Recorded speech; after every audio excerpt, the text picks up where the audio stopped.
मैं ये जो अभी मसला चल रहा है कल से, जब एक इतना विशाल, इतना बड़ा सांस्कृतिक आयोजन देश की धर्म, रीति, नीति, सनातन वैदिक संस्कृति के अनुसार चित्तौड़ दुर्ग पर 493 वर्ष के बाद मेवाड़ के 77वें एकलिंग दीवान की गद्दी नशीनी का भव्य समारोह आयोजित किया गया। देश के कोने कोने से हजारों की तादाद में 36 कौम के जाति, वर्ग, धर्म, संप्रदाय सबकी सीमाएं तोड़ करके और दर्जनों की संख्या में संत समाज, राष्ट्र संत वहां पधारे। सबने इस गादी पर विराजित परम आदरणीय श्री जी हजूर विश्वराज सिंह जी मेवाड़ को आशीर्वाद दिया।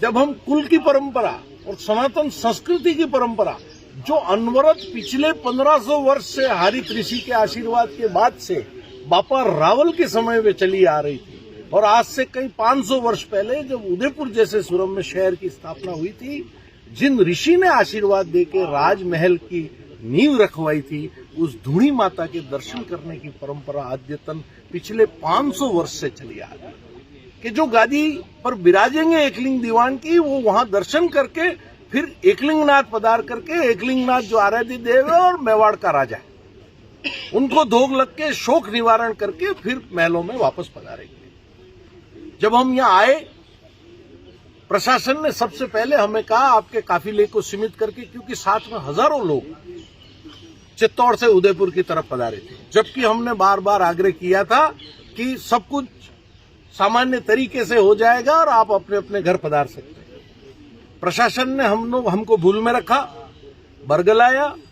रात की 2 बजे तक एकलिंगनाथ के दीवान श्री जी हजूर जगदीश मंदिर के आसपास खड़े रहे, विराजे रहे। हजारों की तादाद में नर नारी वहां पर खड़े रहे। पैलेस का त्रिपोलिया गेट बंद कर दिया गया। प्रशासन ने हमको भुलावा में रखा, न वो दरवाजा खुला पाए, न कोई उनसे वार्ता कर पाए। और वहां जो लोग बैठे हैं, मुझे नहीं पता कौन लोग हैं, किस तरह के लोग हैं, किनका कब्जा वहां होना चाहिए, नहीं होना चाहिए। हमको दर्शनों से वंचित किया गया और 145 की कार्रवाई करके नोटिस चस्पा किया। अगर प्रशासन मुस्तैद होता, ये दिन में 12 बजे इस 145 की धारा को लागू करके और अपने कब्जे में प्रशासन लेकर के 10 मिनट 10 व्यक्तियों को साथ ले जाकर दर्शन करा के आगे की हमारी सांस्कृतिक रीति को पूरा कर सकते हैं। कहीं न कहीं आप प्रशासन की इसमें नाकामी मान रहे हैं? आपको सामने नजर आ रहा है। सांच को क्या, आज जो सामने नंगी आंख से नजर आ रहा है उसको अलग से डिस्क्राइब करने की आवश्यकता नहीं है। जब धूणी माता के दर्शन नहीं हो तो एकलिंगनाथ के दर्शन बाकी है।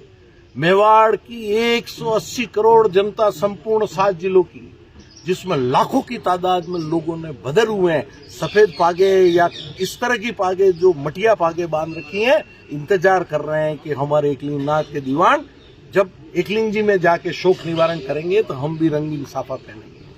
आज सनातन संस्कृति, धर्म, वेद और हमारी जो ये 1500 वर्ष की परंपरा मेवाड़ की, वो इंतजार कर रही है प्रशासन क्या कर रहा है। और सवाल कब खड़ा होता है, जब देश में भारतीय जनता पार्टी का शासन है, जो बार बार दावा करते हैं कि हम संस्कृति के रक्षक हैं, पोषक हैं, गौ गंगा गीता गायत्री ज्ञान भक्ति योग कर्म की रक्षा करेंगे। तो सामने क्या हो रहा है मेवाड़ में, इस पर ध्यान देना होगा। मैं मुख्यमंत्री जी से निवेदन करना चाहता हूँ, इस टीवी के माध्यम से, मंच के माध्यम से तत्काल इंटरवेन करें, डिस्ट्रिक्ट मजिस्ट्रेट को आदेश दें, त्रिपोलिया के गेट वहां से हटाए जाएं, हमारा एकलिंगनाथ का दीवान अपने आराध्य देव की वहां जाके आराधना करे और अमन चैन की इस राष्ट्र की एकता की कामना करे। यही मेरा कहना है। सर, आप कह रहे हैं कि प्रशासन फेलियर है, तो आपका क्या रणनीति रहेगा?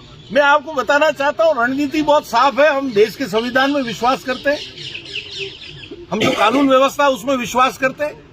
हमारे जो अगुआ हैं, हमारे श्री जी हजूर ने फरमाया, हम कानून का सम्मान भी करते हैं और मेवाड़ के लोग मर्यादा के लिए जाने जाते हैं। हमारी मर्यादा की, हमारी धैर्य की परीक्षा ली जा रही है। ये ठीक नहीं है। क्यों? कि राजनीति से देश नहीं चलते, देश समाज से चलते हैं, और जो समाज में विकृति पैदा होती है उसके परिणाम बहुत भारी होते हैं और सुदूर आगे जाकर के देश को, राज्य को उसके परिणाम भुगतने पड़ते हैं, जो इस राष्ट्र की सेहत के लिए ठीक नहीं माना जाता। अगर धूणी दर्शन को लेकर अगर कोई विघ्न आता है तो क्या रणनीति होगी, आगे क्या कार्रवाई की जाएगी? हम आपके सामने खड़े, संपूर्ण मेवाड़ की जनता, राजस्थान की जनता, देश की जनता, सनातन संस्कृति को मानने वाले, वैदिक रीति को मानने वाले, गीता को मानने वाले इंतजार कर रहे हैं कि एकलिंगनाथ जो मेवाड़ का राजा है उसकी दीवान की गादी पे 77वां वंशधर जो विराजित है वो कब दर्शन करेगा, कब ये रीति पूरी होगी। रीति पूरी होने के बाद हमारी जो सामाजिक परंपरा उनके निर्माण में जो बाधा आ रही है, राज्य सरकार के पाले में गया। राज्य सरकार का प्रतिनिधि डिस्ट्रिक्ट मजिस्ट्रेट होता है, वो निर्णय करे और निर्णय उनको कानून और विधान के अनुसार करना चाहिए।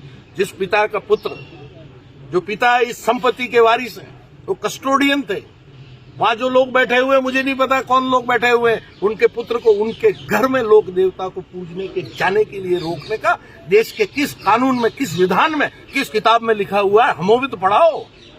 मेवाड़ की 180 करोड़ जनता इंतजार कर रही है, उस किताब के कुछ कागज, कुछ पन्ने, कुछ धाराएं हमें भी तो बताओ।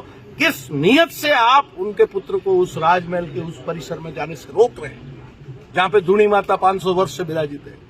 क्या देश के स्वाभिमान के साथ ये खिलवाड़ होगा?